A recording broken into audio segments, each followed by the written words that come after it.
సముచిత ప్రాధాన్యత ఇస్తే సరే, కాదంటే కొత్త పార్టీ. ఏది అన్నకి ఎట్లా ఉన్నదో బావకి ఎట్లా ఉన్నదో సామాజిక బావకి ఏమి లేదనుకో, అన్నకే ఉన్నది. అన్నకి ఏ విధంగానైతే వర్కింగ్ ప్రెసిడెంట్కి ఎట్లయితే ఉన్నదో నాకు కూడా మరి ఆయన అధ్యక్షుని చేసినట్టు నాకు ఆ పార్టీ వర్కింగ్ ప్రెసిడెంట్ చేయాలనేది ఆమె ఆమె యొక్క వాదన ముందు నుంచి. సో అట్లయితే ఉంటా, లేకపోతే లేదు పార్టీలో. ఇప్పుడు ఇది కొత్త నినాదం అన్నట్టు. ఇప్పుడు అయ్యని బెదిరించిన బ్లాక్మెయిల్ చేసాడు అనుకోరాదు ఇదంతా. సముచిత ప్రాధాన్యత ఇస్తే సరే, కాదంటే కొత్త పార్టీ. తండ్రి కేసీఆర్తో తేల్చుకోవాలనుకుంటున్న ఎమ్మెల్సీ కవిత, ఆయన పిలుపు కోసం ఎదురుచూపు, లేఖ లీకేజ్పై ఆగ్రహంగా కేసీఆర్ తనయ, లీకు వీరులెవరో తేలే వరకు పార్టీకి దూరం, పార్టీ పెడితే తెలంగాణ జాగృతే. మరి ఇప్పుడేమో వీళ్ళేమో తెలంగాణ జాగృతి, మరి ఏంది తెలంగాణ జాగృతి పార్టీ, టీజేపీ, తెలంగాణ జాగృతి టీజేపీ అని పెట్టాలి. ఆమె అట్లనే పెట్టాలి. ఇక లేకపోయేది ఉంటేనేమో ఏది ఆల్రెడీ బీజేపీ అని ఉన్నది.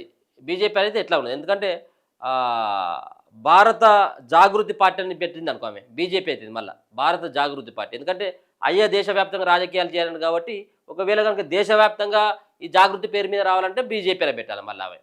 సో ఒక పక్కనేమో తెలంగాణ జాగృతి పార్టీ అని చెప్పేసి ఆమె పెట్టాలని చెప్పేసి ఆంధ్రజ్యోతి రాస్తే, లేదు లేదు టీబీఆర్ఎస్ పార్టీ అని ఆ పేపర్లో మనం స్వేచ్ఛ పేపర్లో చూసుకోవచ్చు. సో మొత్తానికి భారత రాష్ట్ర సమితిలో తగిన ప్రాధాన్యం దక్కకుంటే తన దారి తాను చూసుకోవాలనే యోచనలో కేసీఆర్ తన కవిత ఉన్నట్లు సమాచారం.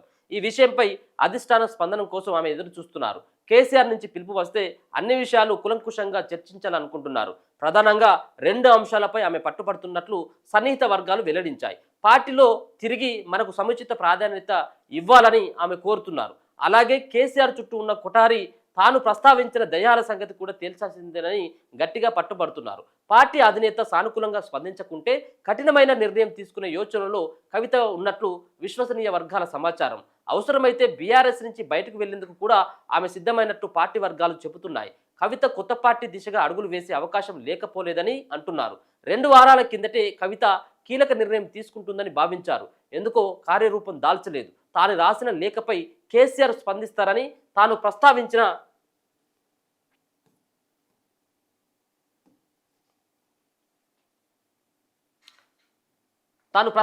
అంశాలపై చర్చిస్తారని ఆమె భావించారు. కానీ అవేమీ జరగలేదు. మరికొంత సమయం కవిత ఎదురు చూశారని, ఈలోగా ఆమె రాసిన లేఖ బయటపడలేదని వెల్లడించారు. పార్టీ పేర్లు ఇవే.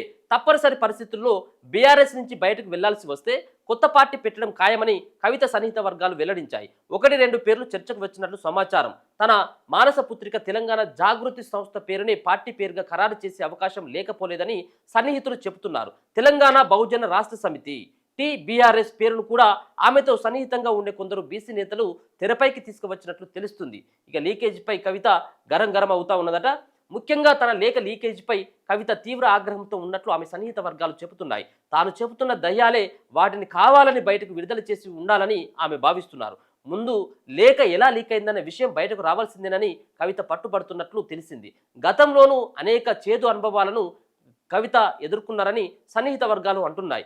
గతంలో కేసీఆర్తో ఫోన్లో మాట్లాడేందుకు కవిత పలుమార్లు ప్రయత్నించినా తన తండ్రికి ఫోన్ కూడా ఇవ్వకుండా చేశారని, ఇటువంటి పరిస్థితులు ఆమెకు మింగుడు పడకుండా చేశాయని సమాచారం. తన లేఖ లీకేజీ వివరాలు ఎవరో తెలిసేదాకా పార్టీ కార్యాలయానికి కానీ కేసీఆర్ వద్దకు కానీ వెళ్ళకూడదని మరో ఆలోచన కూడా కవిత ఉన్నట్లు సన్నిహితులు ఇప్పుడు ఇక్కడ ఏమంటా ఉన్నారు, గతంలో ఫోన్లో మాట్లాడేందుకు కవిత పలుమార్లు ప్రయత్నించిన తండ్రికి ఫోన్ ఎవరు ఉంటారు, తండ్రికి ఫోన్ ఇవ్వకు. కేసీఆర్ పక్కమటే ఇట్లా సీసాలో గిలాసులు అందించినందుకు అక్కడ ఉన్నటువంటి వ్యక్తి సంతోష్రావు. మొదటి నుంచి కూడా సంతోష్రావు పైన కొంత అనుమానం ఉన్నది.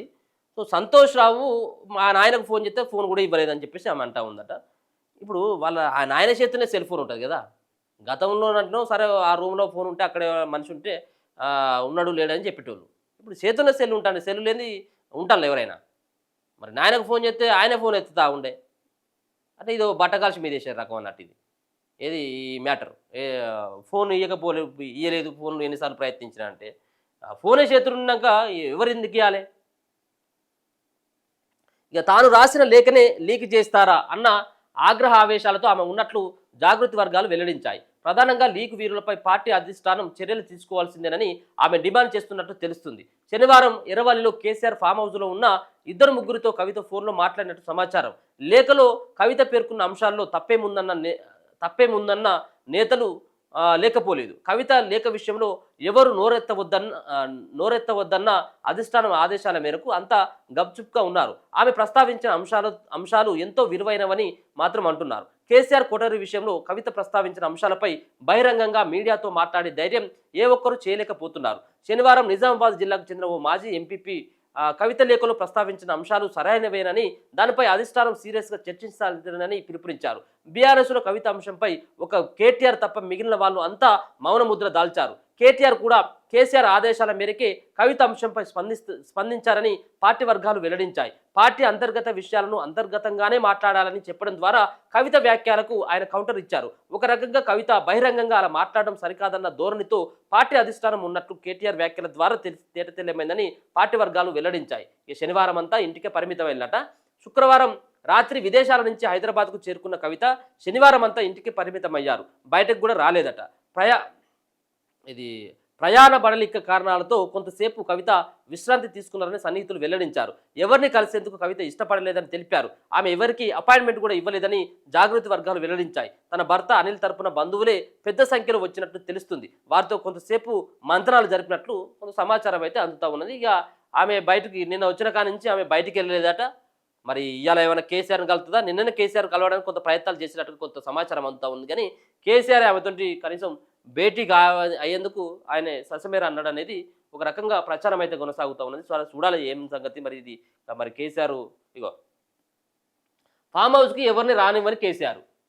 అమెరికా నుంచి వచ్చిన కవిత విమానాశ్రయం నుంచి నేరుగా వెళ్ళి తండ్రిని కలుస్తారని అంతా భావించారు. అది జరగలేదు. కనీసం శనివారం ఎర్రవల్లిలో కేసీఆర్ను కలుస్తారనుకున్నారు, వెళ్ళలేదు. ఫామ్ హౌస్లోనే ఉన్న కేసీఆర్ తనను కలిసేందుకు ఆమెకు అనుమతి ఇవ్వలేదా, లేక కవిత కేసీఆర్ను కలవడానికి ఆసక్తి చూపించలేదా అనే విషయాలపై అస్పష్టత నెలకొంది. పార్టీ నాయకులు సైతం కేసీఆర్ను కలవాలని ప్రయత్నిస్తున్నట్టు తెలిసింది. అయితే గడిచిన 2 రోజుల్లో ఏ నాయకుడు కూడా ఫామ్ హౌస్ దరిదాపుల్లోకి అడుగుపెట్టకపోవడం గమనార్హం. ఆయన అనుమతి ఇవ్వకపోవడమే అందుకు కారణమని చెప్పేసి ఎవరు వచ్చినా కానీ ఇటువంటి జరుగుతుందని చెప్పేసి ముందే గ్రహించి ఎప్పుడైతే లేఖ రిలీజ్ అయిపోయిందో అప్పటి నుంచి ఏ ఒక్కరు కూడా నన్ను కలవద్దని చెప్పేసి ఫామ్ హౌస్కు సంబంధించిన గేట్లు తాళాలు వేసుకొని లోపల కేసీఆర్ ఉన్నాడు. ఇది అందుకని చెప్పేసి కవితకు కూడా నో ఎంట్రీ.